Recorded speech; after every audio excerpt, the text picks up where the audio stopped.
Hey everyone, it's Raghu back with Mindrolling. And due to my good fortune of being friends with somebody for almost 50 years, I have the pleasure of talking to Susan Maruffo, and she has a very interesting story. And and it'll get revealed over this next hour. Yeah, But yeah, we'll travel together. yeah. Welcome, Susan. Thank you. I'm so happy to be here. So happy to just take a little journey with you. Hmm.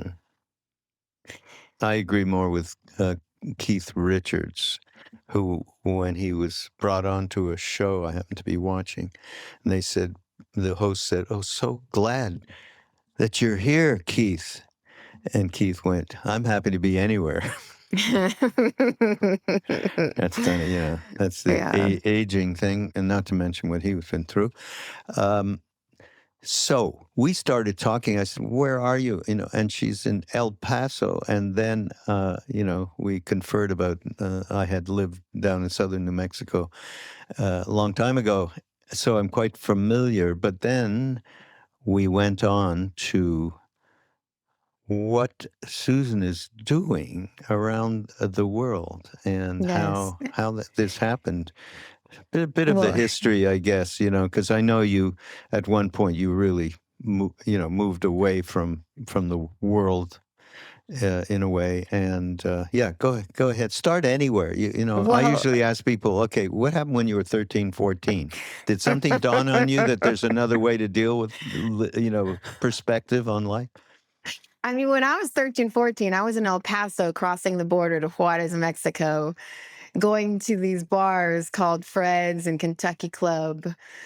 Just because they would serve us, we Oh, could get really? served as long as you could see over the counter. That was our joke. They would serve us alcohol. So I grew up, Mhm. that's how I grew up. Just we started early. I started early. Um, which is one of the reasons that I think I don't drink now. I don't, those days I rode them really hard. Mm. I feel like I used it all up. And so it just kind of left me. But what I was saying about where I'm living now, and you said sadhu. I'm a sadhu because I don't have any one base that I live in. I Mm. just move around. And I was in Venice, California pretty recently. This was like maybe 3 weeks ago when I was in a park. And I was talking to a man there that, according to him, he lives in the park.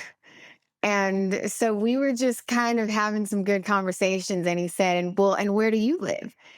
And I said, I just move around. I don't really, I don't have like this one place that I stay in. And he said, "Oh, so you're homeless too." Yeah, right. I was like, Yep. right on. Yeah, yes, it is the truth. It is the truth. It's like that and also the opposite. I'm always at home, you know. Yeah, how we define home, which we get into. Well, we got to say what you've been doing. First of all, um, you have been running retreats and you have been speaking to a very particular theme, Yes. which is yoga, sex, and And death. Okay, and I actually thought yoga, hatha yoga, but no, we're talking about yoga, yoking oneself into a oneness, right? So yes. that was very intriguing. Then I looked up, and seen some of what you're doing, and it's very much oriented, obviously, to women and Yes. really moving the divine feminine to the forefront of their perspective is the best way I could, in terms of what I saw, is the best way I could put it. And so, yeah, this is a little unusual given who I am, but it's and where I come from and being a male and all of that. But then there's some other connection that's behind all of this, which I really felt with you. So, yeah, just tell us what happened when you took off. Oh man. Okay. Well, I think it's no mistake that we first went to me growing up in El Paso and drinking a lot, because that kind of was the thread throughout my 20s. And um, I got married and I was working in advertising. I moved to Dallas, Texas. So I moved from El Paso to Dallas, Texas. And I just did that whole thing of, this is what you do to be When you grow up, happy. yeah. Yeah, when you grow up, like, this is the formula. And I was pretty unhappy, but I, but I don't think I knew it, you know? Um it's just that feeling where this aching feeling that's like, this doesn't fit. None of this Hmm. really fits, but I didn't have any examples externally, like in my family or my friends. I didn't know people that were doing it any other way. So it just didn't really even exist in my imagination. Like, the life that I'm living now didn't even exist for me. So it was just this, I feel like this doesn't fit, but this is what people do. So I'm just going to do it. And I did it, but the way that I could live with it was to also just keep trying to get in my kicks the way that I knew how, and it was a lot of partying and a lot of drinking, a lot of drugs, but I figured it out. I was functioning. I was able to, like, hold down a job and meet the right man and have the house and make a lot of money, and I was doing all of those things while at the same time just pretty much, like, drinking myself to death. Yeah. I relate to this because I was terribly unhappy as a teenager into, late teens. And, but there was a few, you said you didn't know anybody who was doing anything different. Neither did I. I was basically a pretty delinquent at school and all of that. That was Where did you terrible. grow up? Montreal, which is very different from growing up here in America, in the United States. And, but, we had American television alongside of Canadian television. So that was that was an issue as well in terms of the indoctrination that goes on, right? And but although I didn't know anybody who knew any different, really, then Bob Dylan came around Right, and he spoke to that thing. This, right. ain't gonna work on Maggie's farm no more. And that was real, and that was culturally for humongous section of the population, well, aging section at this point, along with Dylan. That was extremely important because it opened up a window. But music was everything to me, and I had an experience. I won't go into the details. I've told that a billion times on Mindrolling with John Coltrane, the great tenor saxophonist, who was really a shaman and one of the most spiritual musicians that ever lived, certainly this side of the uh, Atlantic. And that cemented in me, okay, there is something else that's not the ego. It's not what I think. It's not the story I tell myself. It's not all my senses. And I got lucky. So I didn't go too far I did get into some pretty weird shit as well, but as a hippie and all that. But But Right. that rose up, and then there was the day that I met Ram Dass, and that's like the whole life change, really. Anyhow, yeah, Man. I can relate to everything you're saying. But can we just go back there Where, to that day? oh, that day, yeah. It's a day that it's funny. I was on doing a seminar for some people in Scotland with a bunch of teacher friends around Ram Dass, and they were talking about him as the term humanitarian, right? And I'm thinking, I understand what you're saying, but that's a real like classical thinking through what am I going to do good in this world kind of a Right. thing. So I told this story again a million times, but I was with Ram Dass before he died, summer before, and I said, "Look, Maharaji said Ninkaroli Baba, you Oh, know yeah, who that? yeah, Yeah, yeah, yeah, okay." for sure. He said, "Don't when you go back to America, don't talk about me. Don't tell anybody." That's all he did. From Yeah. the end, every lecture, that's all he did in those days, and then after as well. I But read that in a book. I remember of yeah, one of his books where he said he that, and must have I said that. Yeah, yeah. And I said, "Why did you do it?" He right, told you not to do it. And right. and That's what Ram my Dass, question is. yeah, he said, I had a jewel. How could I not share it? How could I not share it? And that was the essence of his humanitarianism. And that was the essence of who he was and what he represents to this day.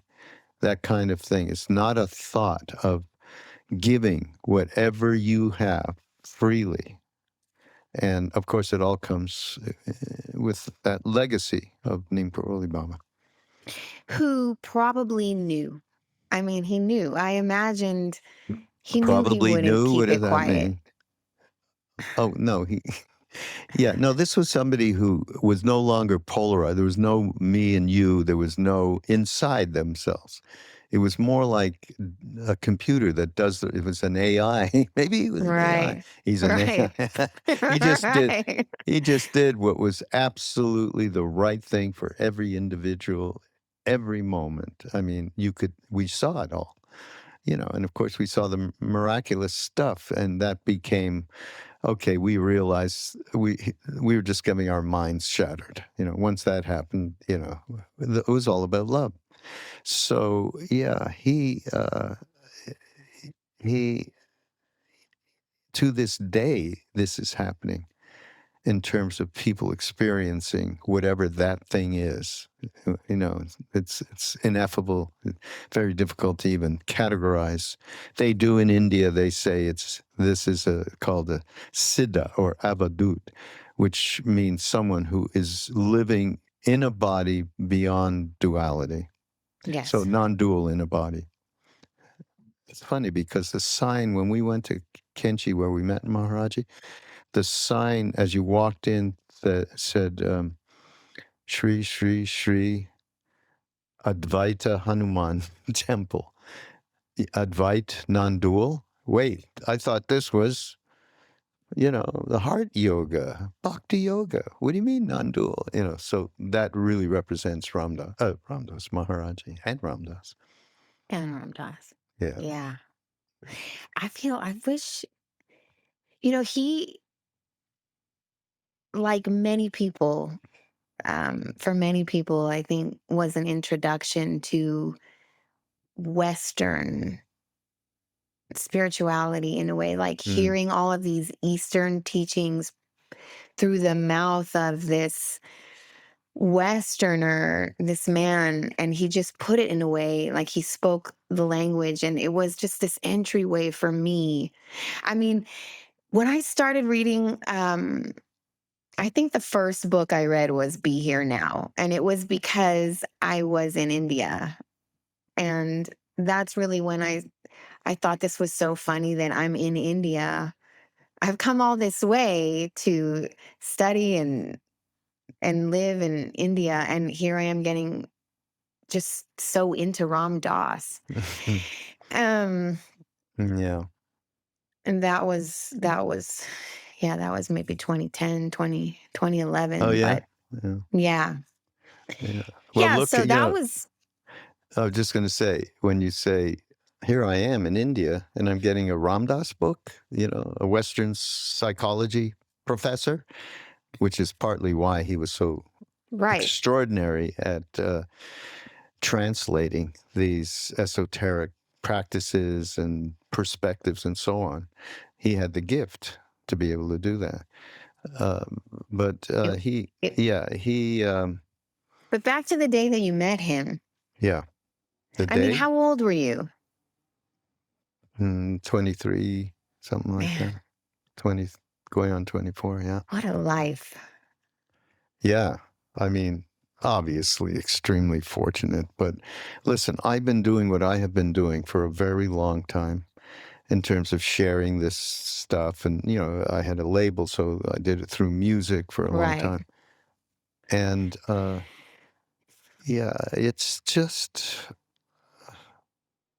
I've seen how it has nothing to do with bodies by virtue of the fact that Neem Karoli Baba doesn't have one. And the people that come, because I get all the email to foundation, so I can see what's going on. And this is all happening exactly like, I mean, whatever you said about Be Here Now and what opened you up in that way, happened to me at a lecture. I mean, because there wasn't a Be Here Now yet. Be Here Right. Now came out in 72, I believe, 72, 3.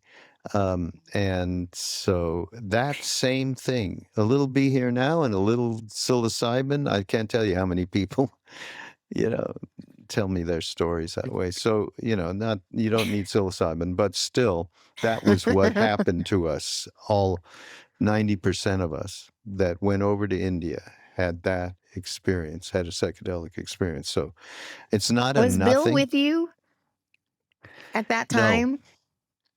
no, Higgins was after. Bill Higgins, everybody, is our buddy who introduced me to Susan. We got to Right. give him a call out. Uh, Yeah.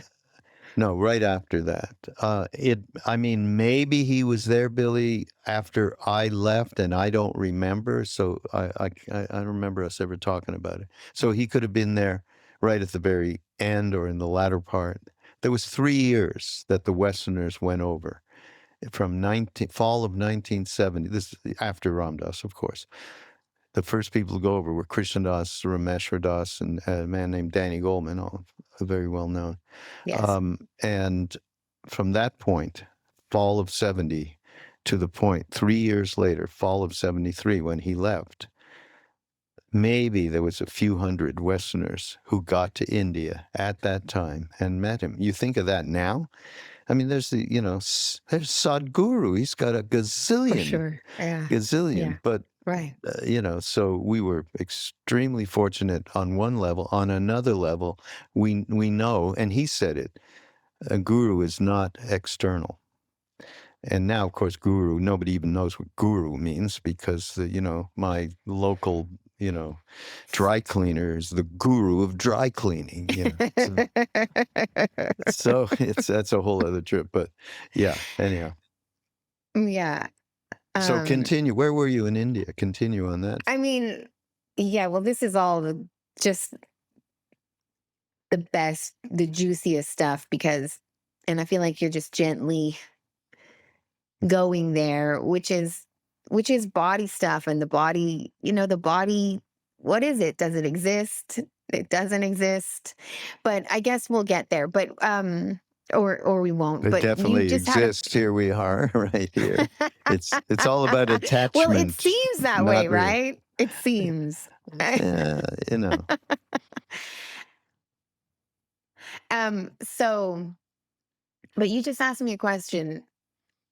Yeah, because you were talking about this was a huge thing that happened, 14, 15 years ago, right, for you. Yeah. Then being Well, in yeah. India and letting go of all that, Yeah. hype.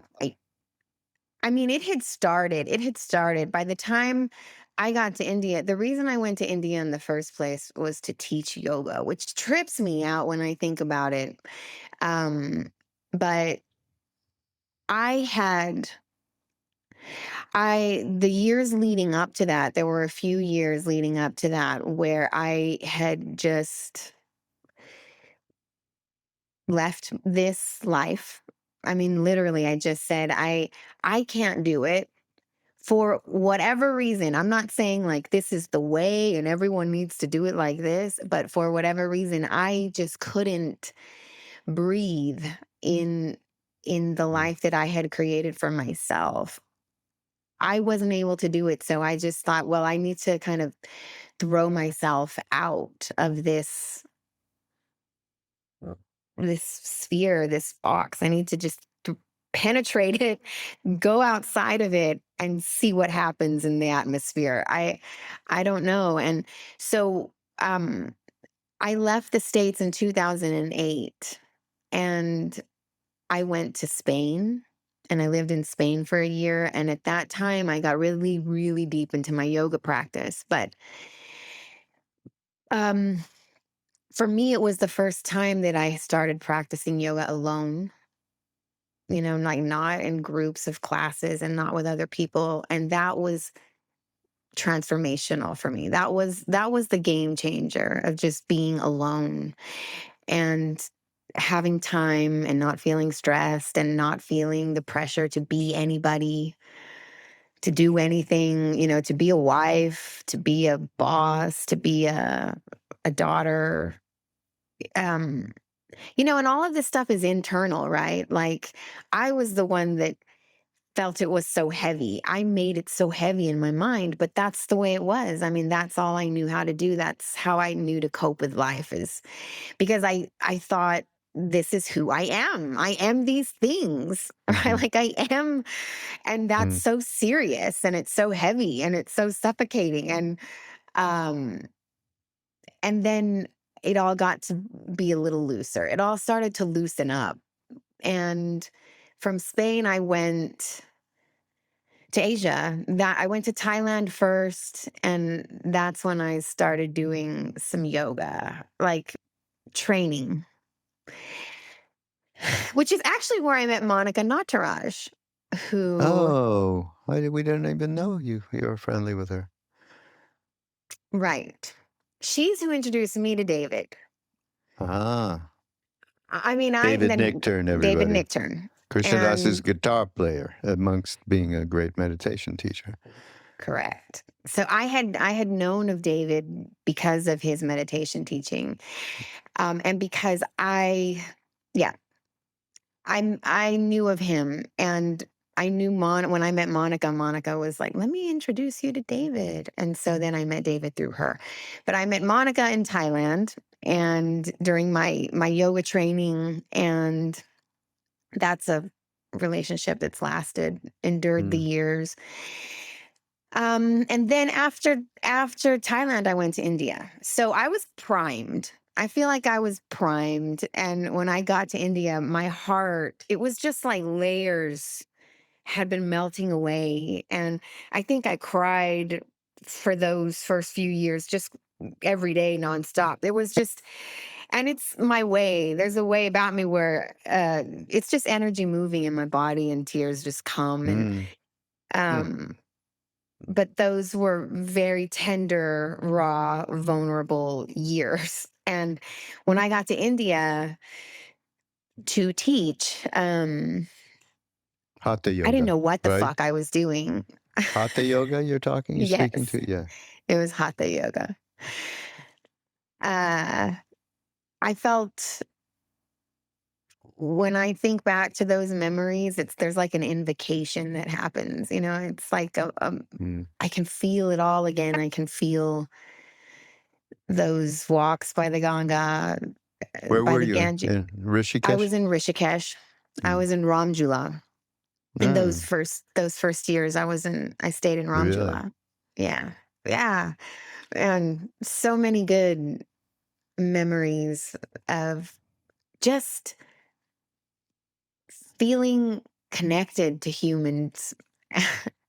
My heart, the best way I can put it is that my heart was softening and melting and opening. And it was just a whole other dimension I didn't know before. I grew up in a way that I imagine a lot of people do, which is like every man for himself. You're on your own here, and Mm. whether it's physically, for me, it definitely wasn't physical because I had all of my physical needs met. It was an emotional feeling of being an island. I'm just disconnected and I'm cut off, and it's just me. I'm here. I've got to do it myself. I've got to take care of myself, and there's really no one I can depend on. I grew up with this, and I moved through the world like that. Yeah, you get in the line on that one. There's a long Right, line. right, This right. is essence of what Ram Dass was so great and what he did for especially us in the beginning, and now you 15 years ago, whatever it was you are this separateness is just a thought. It is not reality. And the last teaching in his life was, I am loving awareness, Yes, and moving into the center of your being, center of your chest, where the spiritual heart lies. And yes, that is a huge thing, obviously, for anybody. And many people have, entered that stream and gotten off of the I am my mind. Oh, I am these thoughts, including all these dark ones. And I always say people, if they talk to anybody else the way they talk to themselves, wouldn't have anybody as a friend. Nobody. It's awful. We are awful. So, yeah. Yeah, that separateness is the core of it all. Absolutely. that disconnection. It's Yeah. just this feeling of disconnection, Yeah. and Yeah.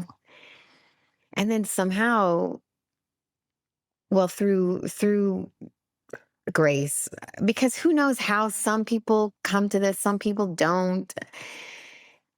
That's But way beyond our pay grade. right. I just know that it was mine then in India. That was for me in those moments, and it was very opening, and I felt connected. And so in my mind there's an imprint there of just the Indian culture and the Indian people as just so closely connected to my heart. It's like I feel like if my heart had a geographical location, like it's India. And so people still, because I lived there on and off for many years, and I still go back. I'm going to spend 6 months there starting in January. And people, I have some, That's so great. I'm I so love that. excited. I'm, because everything you just said about how connected you are to the people and the land, I mean, I've said about 1 billion times. So yeah, we're one mind there, Susan. Absolutely. And then I'm gonna I'm gonna give you suggestions maybe after the show Oh, of I would where to love it. go. I would love it. Yeah. Yeah. I Well, mean, I'm that's just going to wonderful. give a shout out to Bill here because he's came out of the blue for me and it's just like opened up this amazing world. And I'm having just a moment of gratitude for him for Mm, connecting me to you, and um, just just openness. Bill's yeah. wild. Okay, so yeah, India. I'm gearing up for the Kumbh Mela, the Maha Kumbh Mela, which I'm like emotionally preparing myself for. I'm like emotionally. I've been there. I can help you out on that one. But Yeah. I been mean, there, I don't done know that. if now is the time to do it or if we do it No, another it's time, but too. It's we could have a Kumbh Mela, Allahabad or Sangam Kumbh Mela gathering where we just, actually, you know what? If you go and everybody else who's listening or watching this, we did a film called Brilliant Disguise. You can get it's TVOD'd everywhere, Amazon Prime, all that. And in it is one of our mentors. We had several in India with Maharaji. His name was K.C. Tiwari. And he was actually a very high yogi with power, siddhis. as spiritual powers as well. Yes. Nobody knew this because he was the headmaster of a boarding school in Nainital, which is the city that one goes to get to Maharaji's temples up in the Himalaya. So he was, I mean, I say it in the movie, he was the greatest human I ever met. People come up to me and go, wait a minute, you met Neem Karoli Baba? Yeah, well, that's not quite, that's somebody who no longer has any, that's an Advait thing. We don't know what the hell Yeah. that is. But Right. Tiwari, we knew what he was. And, Right. and he helped us. And he was actually, he was told by Maharaji when he left, you take care of the Westerners. And he did that for many years. Krishnadas calls him his Indian father because he spent the most time with him. But he came to America. Anyway, we did this film about it. He would be going, Maharaji would go like, and he'd be go into the deepest samadhi states of no pulse, no breath. And then he'd come out of it. That's a whole other story, which is in the film. But in that film, you should watch this because you're going to go. You've never been to the Kumbh. We went, Krishnadas and I and some others, with Tiwari. We were with some major Babas over there. Maharaj, of course, was not around, but Siddhi Ma was there. I don't know if you know who she is. Okay, No. there's something else to find out about. We'll tell you about that. At the Kumbh, somebody gave me their camera and said, I don't feel like being, too objective where I have a camera or I'm shooting video footage, right? I said, okay, I'll do it. And I got up, like I was on a 30-foot tall construct where photographers could stand and get a view. I mean, we're talking millions, 10 million, crazy numbers of people, mass like Right. ants. So I got that footage. I've got the footage of the Naga Babas, the naked Babas, that are the first to be allowed into the confluence of the Ganga and the Yamuna and Saraswati. Anyhow, watch that. You'll see. You'll get a feel for what it is. Man, And anybody so else good. out there who wants to, go ahead and watch it, and then it might inspire you. It's 6 weeks, January through mid-February, I believe. Yeah, I'll be there for 3 weeks. I'll be there.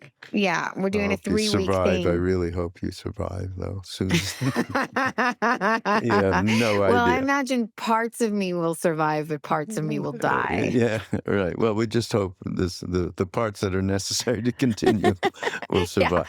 The physical part, I'm hoping will stay alive. Yeah, right. That'd be good. Well, but I am preparing for it, just the pure volume of people and, who I'm going with. I'm going with Prem Baba, who is I know my teacher. Yeah, right. And he was in Maui, wasn't he, at one time? Was he in Maui recently? No, years ago, many years ago. Well, he was in LA. So maybe he went back and forth a little bit. Yeah. Well, and they're sending out these things to all of us, like, okay, you need to prepare. And it sounds like this list. I'm like, fuck, what are we getting? What's gonna happen here?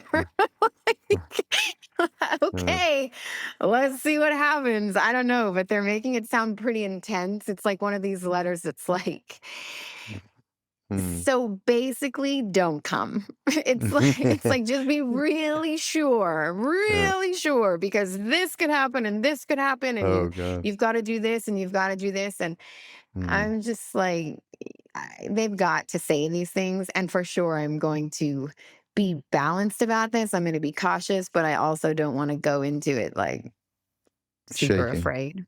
Yeah. No, you shouldn't. No, it'll be great. It'll be what it's supposed to be. It's just, that's what it is. That's how it goes. Okay, so let's get, because, we've talked about what you are nowadays sharing with people.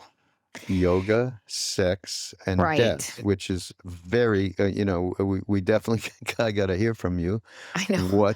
how that happened, and what is that for you yourself, and maybe your own, stories, experiential things that reflect what you've been teaching.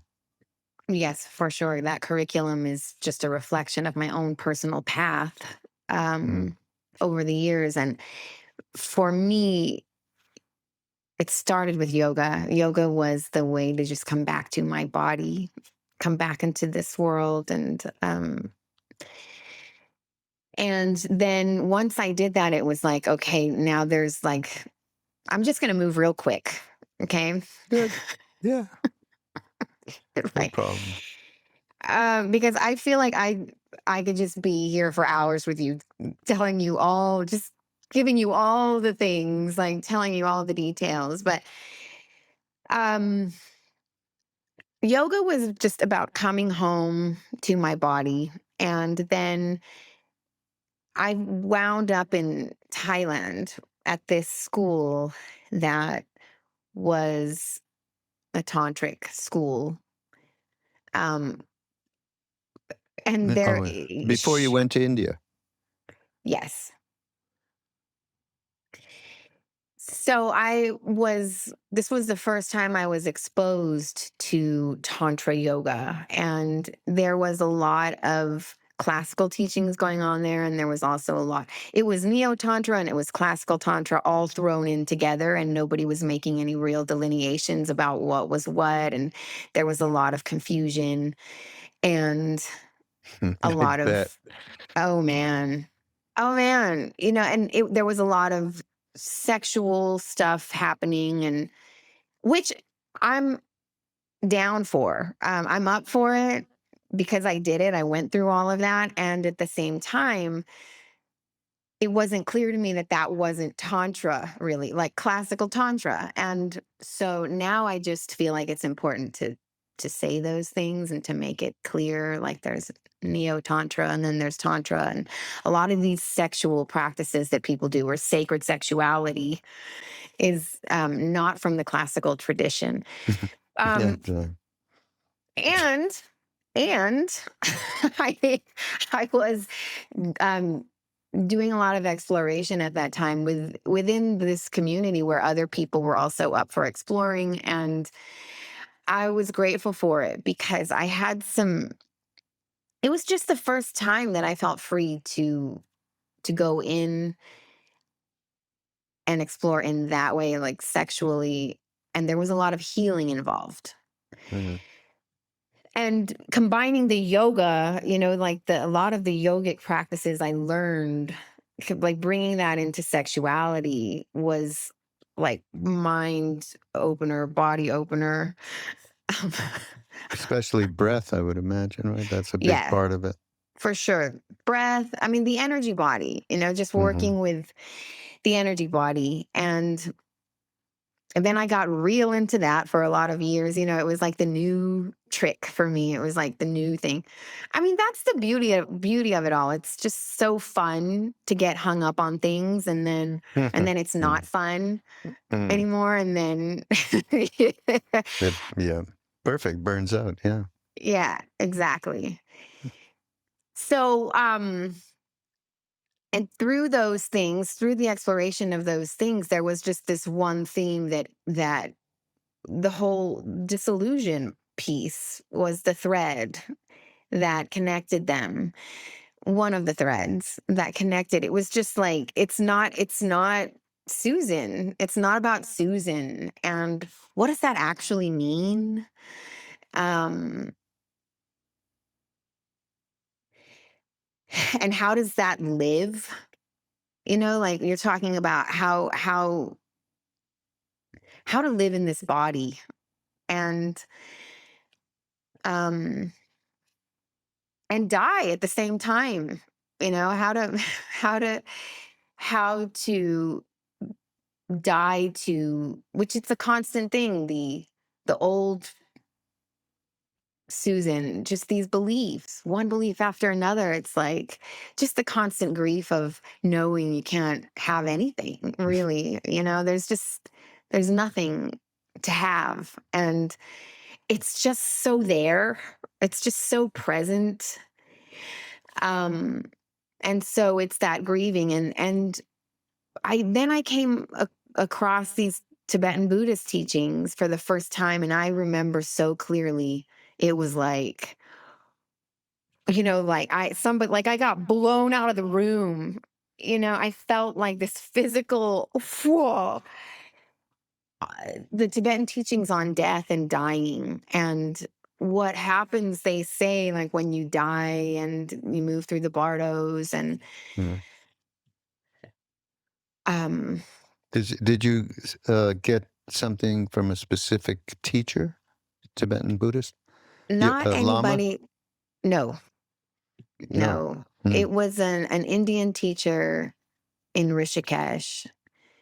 Um, I mean, I don't think he's not like a famous teacher. Anybody would know. I was just sitting in some room uh, but nonetheless, when I heard him talking, I mean, this was my first time, right? This was the first time. Since then, then I find David and I find these other teachers but that first time was just, I felt blown open.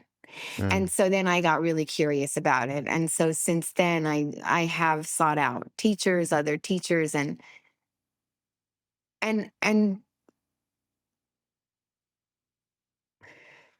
Raghu, right now, really where I am in my life is just like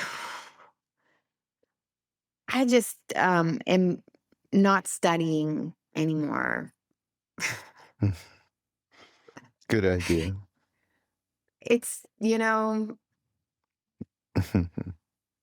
just not, it's like concepts. It's like my mind doesn't even want to hold concepts anymore. It just doesn't attach. And then if I do attach to it, it's like gone. I forget it in 10 minutes. It seems like what's happening. I just can't, I can't hold on to them. I do a lot of work. The work of Byron Katie is really Mm-hmm. the main thing. I've done it Self-inquiry. over the Yeah. years. Mm. I missed what you said. Self-inquiry. Right. Right. Which is before I came to her, I was doing a lot of who am I, Hridaya meditations, um, Ramana Maharshi, Mm-hmm. really just sitting in those meditations. There's a teacher in Mexico. There's a school in Mexico called Hridaya Yoga that's in Mm. Mazunte, Mexico. And there's a Mm. teacher there by the name of Sahajananda. And he's pretty great. And he leads these meditations that are these meditation retreats that really are centered around self inquiry. But it's the self inquiry that's like sitting in the heart, asking the questions, that kind of Atma Vichara of just so Atma Vichara, self inquiry means self inquiry. And it's just a who am I? Who am I? And that's what I got used to for many years. Just meditation, asking the question, the heart reveals the revelation of the spiritual heart. And then, all of the real, just seeing who you're not, the neti, just watching, not this, all of this show. When I came to the work of Byron Katie, I just saw it through that lens. I was like, oh my gosh, this is it. This is everything. This is the how. This is the how, the actual how, because for me, it just got me places that sitting and asking the question, who am I? Another way to say it, it got me places more consistently then sitting in meditation retreat and asking the question, who am I, could. The work of Byron Katie is just like so practical. It's just so, man, I can do this every day. And I do. I'll just do a thought every morning, at least one. That's just, it's 4 questions and a turnaround. It's like, who am I? But instead of one sword, it's 4 swords and then the turnaround. A little bit more for my mind to work with, you know? Mm. In my fantasy, Byron Katie is the reincarnation of Ramana Maharshi. I mean, the hair, it's like the Okay, you're white. going too far. Okay, that's way too far. Ramana Maharshi, no. Okay, Byron Katie, no. Okay, I don't care if I get roasted for this. It's just not real. Okay. Well, I imagine we're not going to get through this without one of us getting roasted, probably for something. Yeah, right. That's true too. I don't care. You don't care. It's okay. That's It's cool. okay. You know. I don't know why I'm thinking about this. This is like slightly nuts. But as you talk to me, I mean, you're using Gyan yoga. This is all Yes. Gyan intellectual Yes. yoga. Yes. And, you know, this is a very, very difficult path in these times of Kali Yuga. Yes. And that's why they say you have no chance at any kind of realization except through the name, right? Chanting the name. Have you ever seen Krishnadas, by the way? Yes, I have a few times. Right. Okay. He So actually did something for Samarasa. he did? Oh. Yeah. Through That's, oh, by the way, that's Susan's organization. Say it again. Samarasa. Okay, and we'll put it in the show notes so you can link up with her. I'm Yes. sure you can join a retreat. And Yeah. Oh, yeah. Yeah. I definitely like to speak to ladies before they come, just to let them know what they're getting involved yeah, in. right. Yeah, that'd be good. That's good. So when I'm talking about Krishnadas, and did you go to any of his kirtans, then he is so focused on the name and Yes. letting that everything evolve from there. But Yes. our tradition is very unusual, and it's not just bhakti yoga. It is also discriminating wisdom of Buddhism. It's that combination. So that's, and Krishnadas does speak to that. And so anyhow, but what I was thinking about, which is one of the main practice that we brought back from India, and it's the monkey, Hanuman. And as you were talking about, you know, these practices of self-inquiry and Ramana Maharshi and Byron Katie, I started saying Hanuman, and I had to say Hanuman to you because Hanuman represents, of course, the antithesis of any kind of Gyan Yoga. His is about service. His is about opening the heart. His is about the kind of devotion to not another thing, to that thing that is us. And the greatest thing Ramdas used to quote, right? God, guru, and self are one.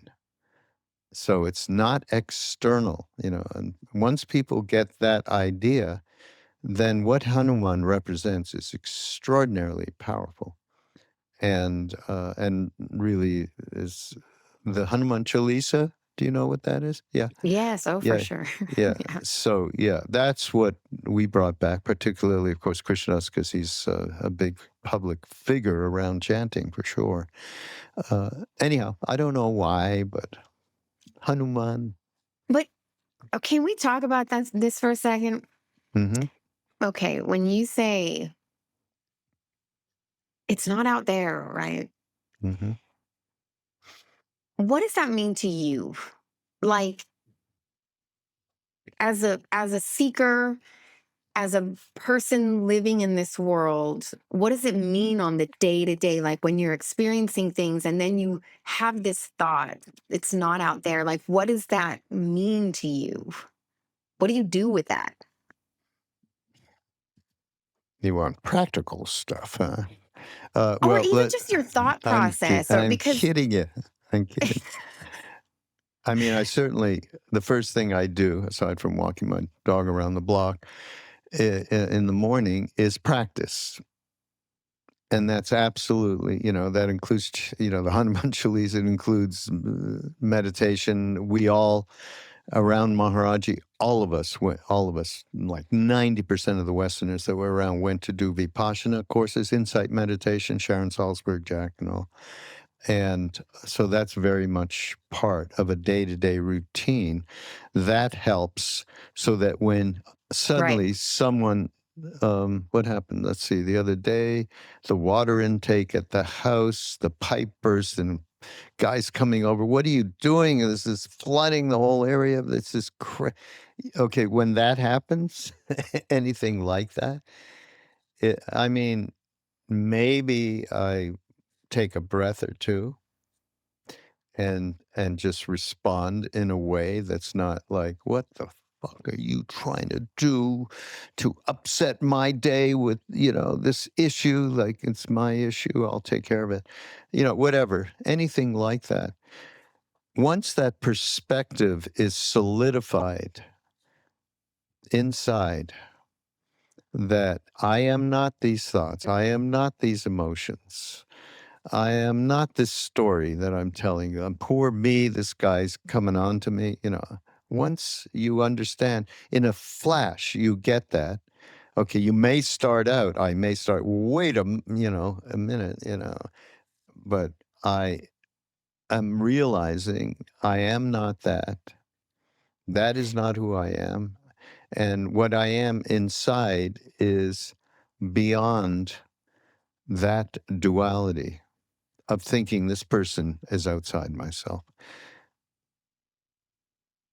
That makes And sense? yeah, that makes sense. And it can't be faked, right? I mean, Oh, because no, you no, could, you screw up all the time. You're always screwing up, and I'm using me. It's I'm the people that you have to talk to, like if you don't have your credentials right and you got to find out why isn't it I can't change my path, that kind of, for me, that stuff is a horror, and I jump right into it. I can't tell, so I can tell you how many times that I jump into it, and it takes me quite a bit longer than I would want in terms of settling back into and not treating this person like a disembodied Martian, basically. So, yeah, no, you fall down all the time. But as Sharon Salzberg says, in meditation, you get lost in thoughts. And you know what the beauty is? You can always come back. So you come back.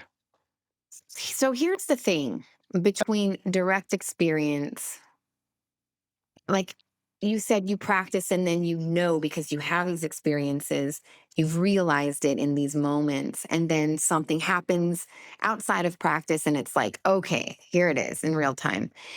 But what if somebody hasn't had a direct experience and it's just a mental concept to them, and they're just in their minds thinking, I've, I've just got to be good here because the Now go practice to tells hell. me to. That's why. Right. Yeah, that's Right. our Judeo-Christian thing. Look, what happened?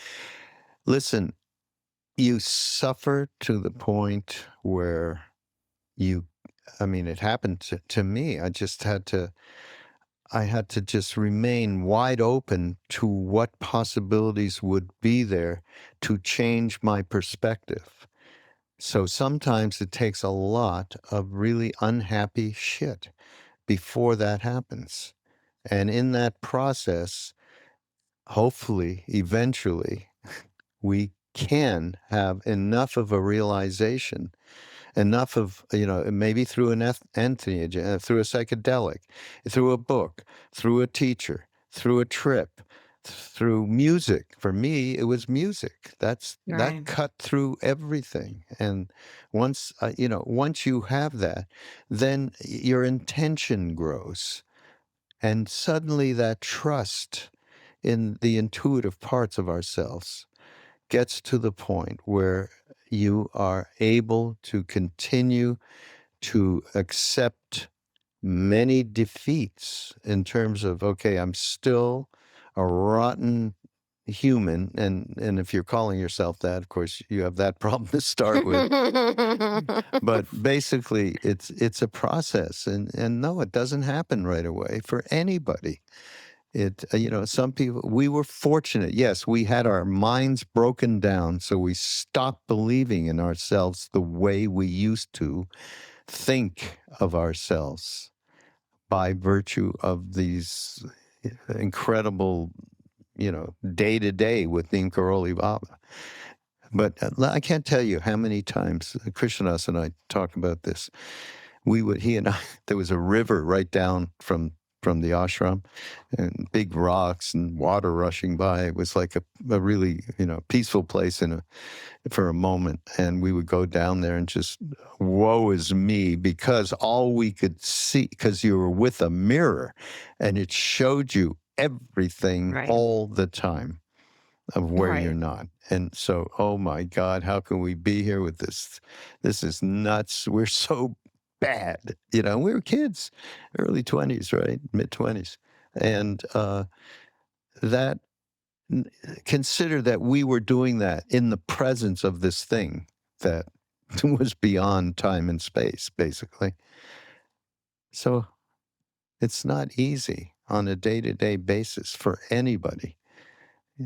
So, but once you have enough of a foundation, if you've experienced a way in which you are not your thoughts, you are not the story, you are not your senses, why I was going to get into, I don't know if we have time, but I think you're right, we have probably 2-3 hours, but, when you speak to sex as being a method, that, especially for Westerners, is 99.9% not going to happen, because of our attachment is so Yes. strong. We were brought Yes. up and we were sick people, basically. The way oh, you got to be like this, you got to perform like that, you got to do this. This is, it's an Yes. object, subject, Yes. and that's what I was going to, actually, I'll ask you right now, how are you integrating that and letting people know that that's not what the game is? And Tantra is not, having sex with somebody else and breathing into it and having a good orgasm.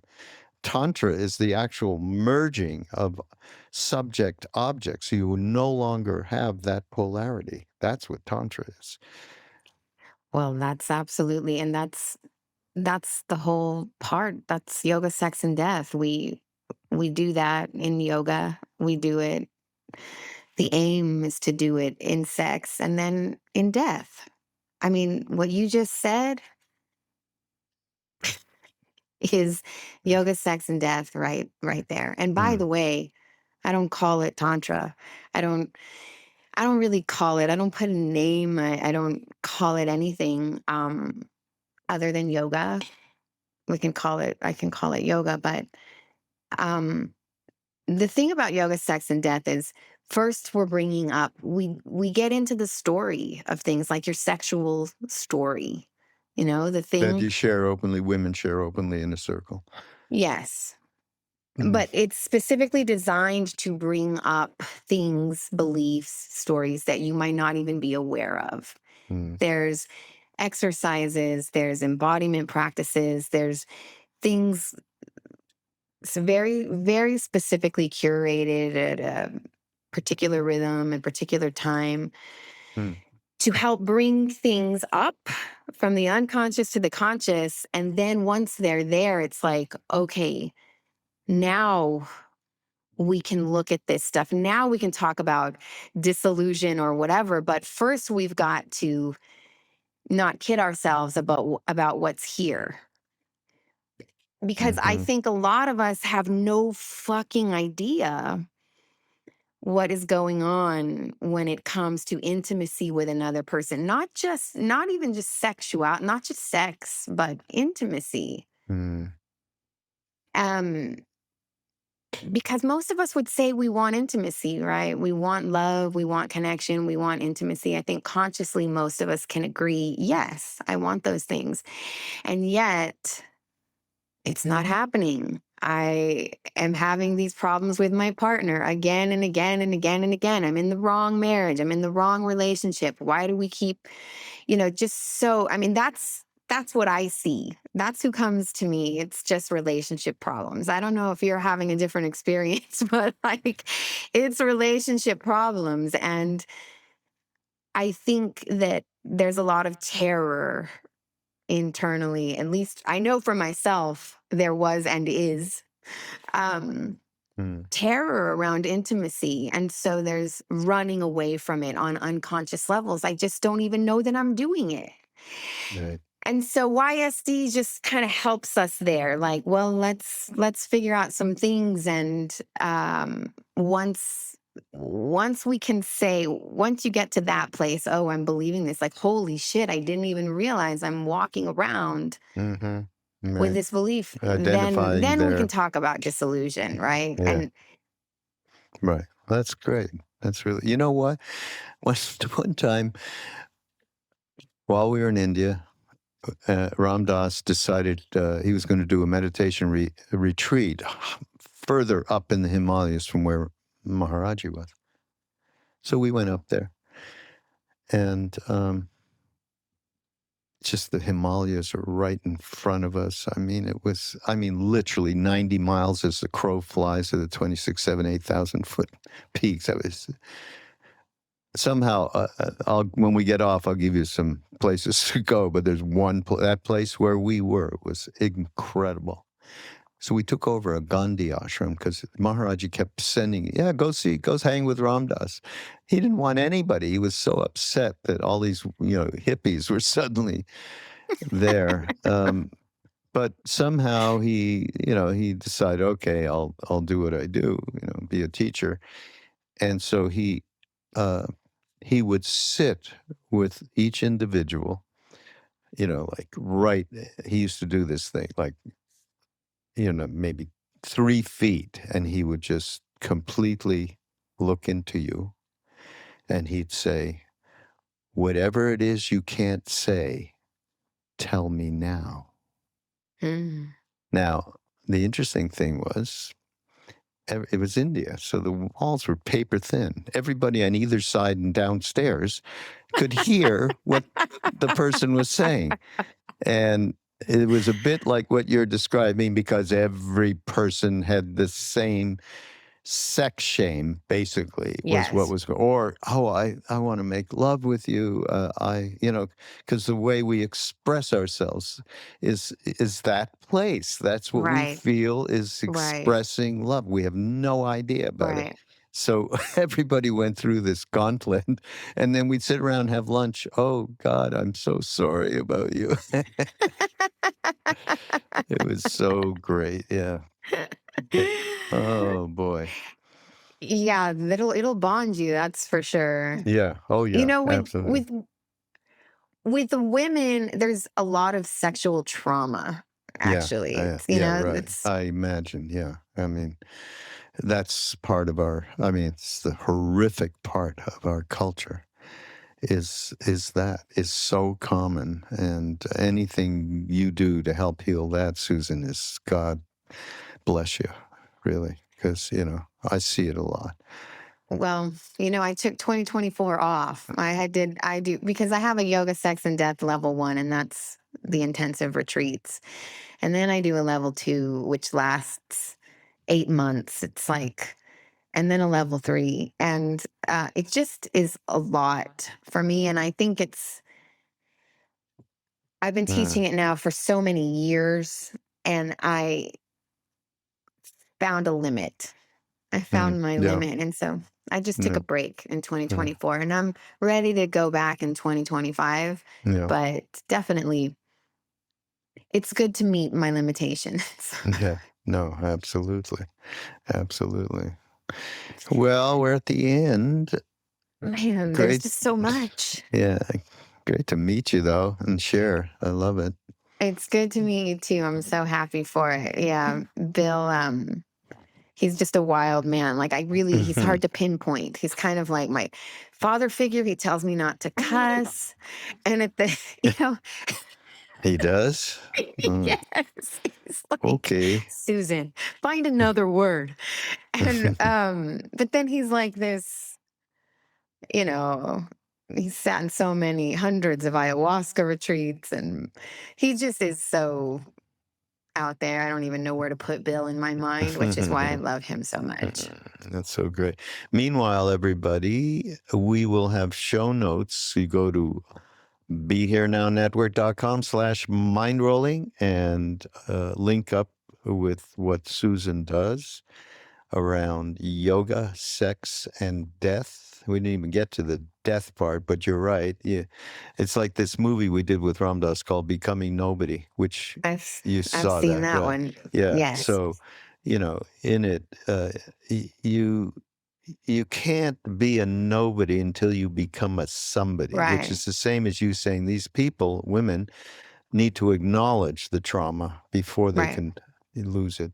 And that's really a great thing and a great place to start. So yeah, you'll get all of that, and Susan will send me whatever else she has that she wants to link you up with. Yeah, I just booked the next retreat, and it's December 6th through the 13th of 2025. So that will be the only one I teach in 2025. Oh, really? Oh, where do you do it? That will be Lake Atitlan, Guatemala. Oh, nice. Oh, where Billy is, I believe. Right. That's where I met. That's where you met him. Right? Oh, yeah. Cool.